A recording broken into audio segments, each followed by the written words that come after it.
We now return to the 6th annual Fannie Awards.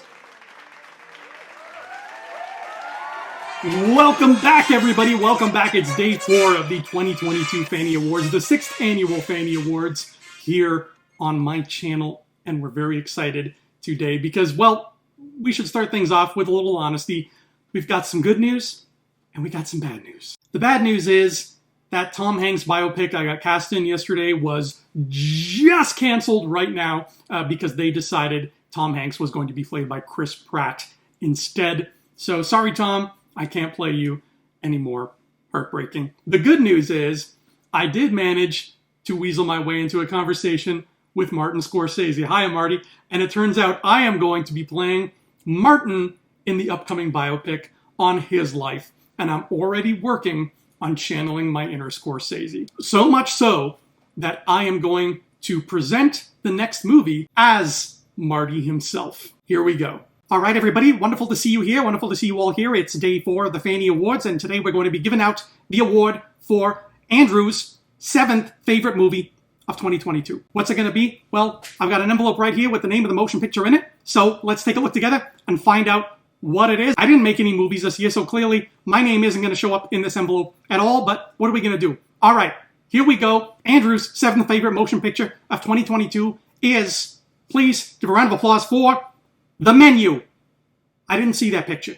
If you've ever worked even a day in the food service industry, you owe it to yourself to watch The Menu just on principle. And if you happen to have worked in the upscale, more bougie sector of the aforementioned industry, then meet your new favorite motion picture. The Menu is not just great horror, it's satire at its most scathing. Our world is a world of celebrity chefs and Michelin stars and goddamned high society food critics, and it's about time someone came along to take the piss out of that and point out just how utterly ridiculous the whole gourmet cuisine establishment is. This film is like a dark Chekhov play, unraveling across 7 courses in the longest meal of these people's lives and culminating in more blood-soaked horror than you can begin to imagine. It's hilarious and sad, and it's going to make you more than a little hungry before all's said and done. If you just like seeing deplorable rich people getting their comeuppance, stop whatever it is you're doing and take a look at The Menu. Trust me. You know, the great Rocky Balboa once said, "You gotta be a moron. You gotta be a moron to want to fight." And he's right. Nobody should want to fight. Fighting is bad. I don't like seeing people get hurt. But you know what? In movies, fighting and violence and action can sometimes be pretty damn cool.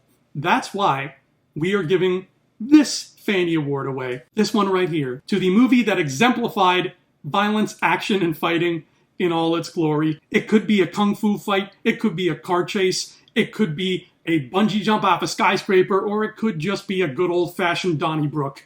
Whatever it is, it impressed me enough to take home one of these. The nominees for the best action scene of 2022 are Strange vs. Strange from Doctor Strange and the Multiverse of Madness, The Malta Chase from Jurassic World Dominion, The Final Battle from RRR, The Concert Fight from Turning Red, and Santa Claus vs. the Robbers from Violent Night.